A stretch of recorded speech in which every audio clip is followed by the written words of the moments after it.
से नहीं हूं, एजुकेशन के फील्ड से नहीं हूं। मैं एक कलाकार हूं, एक आर्टिस्ट हूं, एक क्रिएटिव इंसान हूं। और आप लोग बेहतर जानते हैं एजुकेशन के बारे में। इतने साल से आप एजुकेशन चला रहे हैं। पिछले कुछ साल से मेरा अनुभव हुआ है, चूंकि मैंने कुछ फिल्में की हैं। एक फिल्म थी तारे ज़मीं पर, और अभी हाल ही में मेरी जो फिल्म आई है 3 इडियट्स, ये दोनों फिल्में एजुकेशन के टॉपिक पर हैं।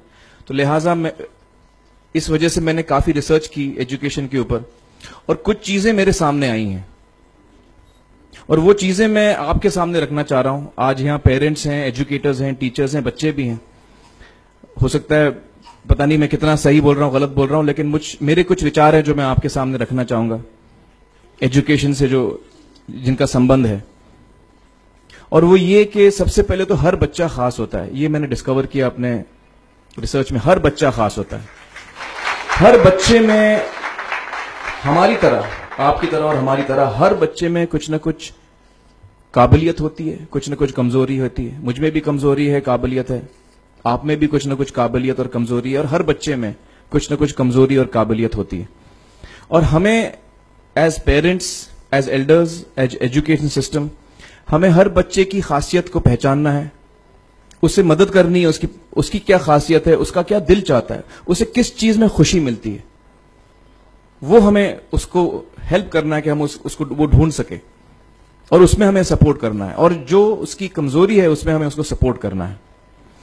मुझे अक्सर एजुकेशन इंस्टीट्यूट्स मुझे बोलते हैं कि हम हमारे स्कूल में सारे बच्चे पास होते हैं, हमारे स्कूल में सारे बच्चे फर्स्ट आते हैं, या हम जो बोर्ड एग्जाम है उसमें हमारे सारे बच्चे पास होते हैं। मुझे एक सवाल पूछना है कि हमारे कितने बच्चे खुश हैं?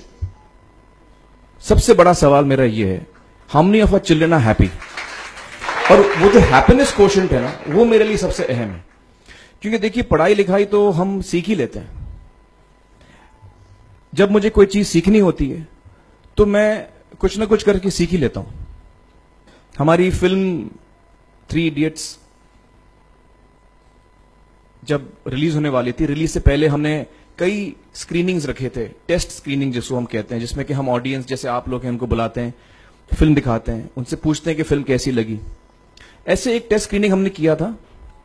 बंबई में एक फैक्ट्री में कारीगर लोग काम करते हैं, तो करीब 25-30 कारीगर आए थे उस स्क्रीनिंग में। स्क्रीनिंग के बाद उनका एक कारीगर था, उसने मुझसे एक सवाल पूछा। उसने मुझसे ये पूछा, आप लोगों ने फिल्म देखी है 3 इडियट्स? उसने मुझे एक सवाल पूछा जो बहुत कमाल का सवाल था। उसने मुझे ये सवाल पूछा कि सर, पिक्चर के अंत में हमें पता लगता है कि आप तो रणछोड़ दास थे ही नहीं, रैंचो तो थे ही नहीं आप, तो सर्टिफिकेट तो आपको मिला नहीं, वो तो जावेद जाफरी को मिल गया। तो आप इतने बड़े साइंटिस्ट कैसे बन गए? इतने बड़े पेटेंट्स, 400 पेटेंट्स, जापानी लोग आपके पीछे पड़े हैं, तो आपको सर्टिफिकेट तो मिला नहीं, तो आप इतने बड़े साइंटिस्ट कैसे बन गए? बहुत ही अहम सवाल है ये, बहुत ही इंपॉर्टेंट सवाल है। और ये जो मुद्दा है उसके हार्ट में जाता है ये, कि जब मैं एग्जाम के लिए रट के जवाब देता हूं और वो जवाब में मुझे नंबर मिलते हैं और मैं पास हो जाता हूं, तो मेरे हाथ में एक पर्चा आता है जो मुझे कहता है कि मैं पढ़ा लिखा हूं। लेकिन वाकई में पढ़ा लिखा हूं या नहीं, ये अभी तक हमको श्योर मालूम नहीं है। लेकिन जब आप नॉलेज चाहते हैं कि आपको मिले, विद्या मिले आपको, तो फिर वो कागज का मायने कुछ होता नहीं है। तो मैंने उसको जवाब में 2 सवाल पूछे। मैंने बोला उसको कि भैया, आपको क्या लगता है मैं अच्छा एक्टर हूं? उसने बोला हाँ, देश भर में आप सब लोग मानते हैं आपको, आप अच्छे एक्टर हैं। मैंने उससे कहा कि भैया, मेरे पास कोई सर्टिफिकेट नहीं है जो कहता है कि मैं अच्छा एक्टर हूं। मेरे पास कोई कागज नहीं है जो मुझे बोलता है कि मैं अच्छा एक्टर हूं। मैंने फिर उससे एक सवाल पूछा कि मैंने सुना आप बहुत अच्छे कटर हैं, आपके जो बॉस मुझे बताते हैं कि आप उनके मेन कटर हैं और आपकी बड़ी इज्जत करते हैं वो। आपके पास कोई पर्चा है, सर्टिफिकेट है जो मुझे बताता है कि आप कटर हो? उसने बोला नहीं सर। तो मैंने बोला आपका जवाब आपको इधर ही मिल गया।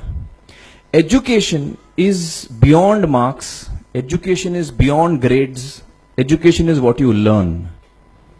और मेरी इच्छा है कि हिंदुस्तान में हम एजुकेशन को इस नजरिए से देखें कि हम अपने बच्चों को वाकई शिक्षा दें। और शिक्षा हम खुशी से दें, क्योंकि शिक्षा में सिर्फ ज्ञान नहीं होता, शिक्षा में एक और चीज मिली हुई होती है, वो ये है कि हम अपने बच्चों को डेवलप करते हैं एज ह्यूमन बींग्स।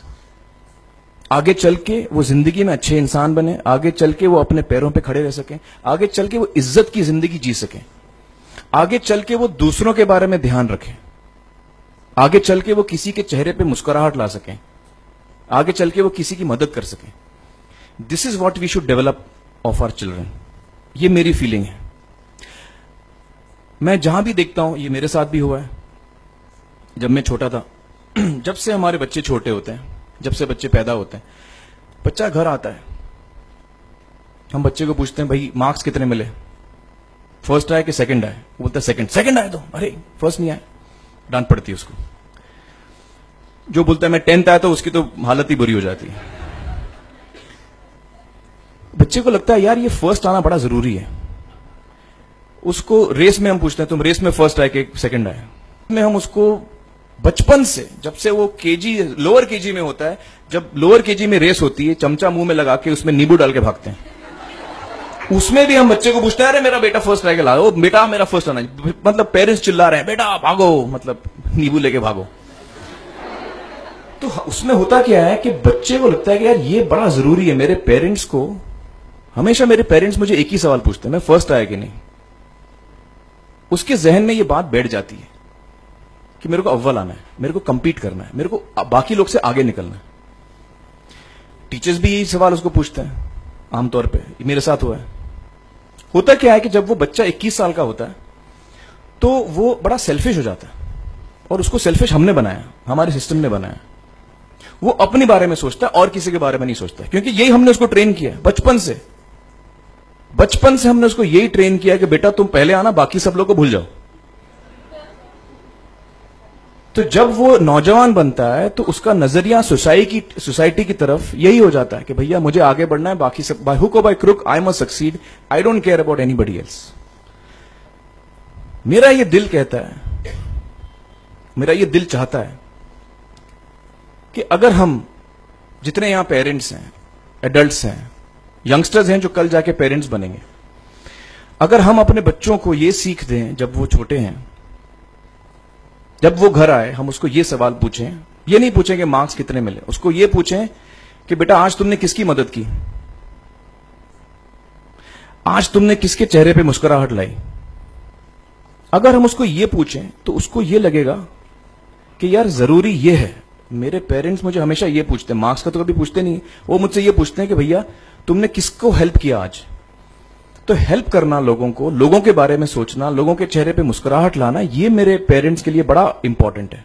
साइकोलॉजिकली वो इस चीज के साथ बड़ा होगा। स्कूल वही जाएगा, पढ़ाई लिखाई वही करेगा, वो उसका नजरिया थोड़ा बदल जाएगा। जब वो बच्चा नौजवान बनेगा, 21 साल का होगा, और सारे बच्चे उस उम्र के जब 21 साल के होंगे, हमारी सोसाइटी चेंज हो जाएगी।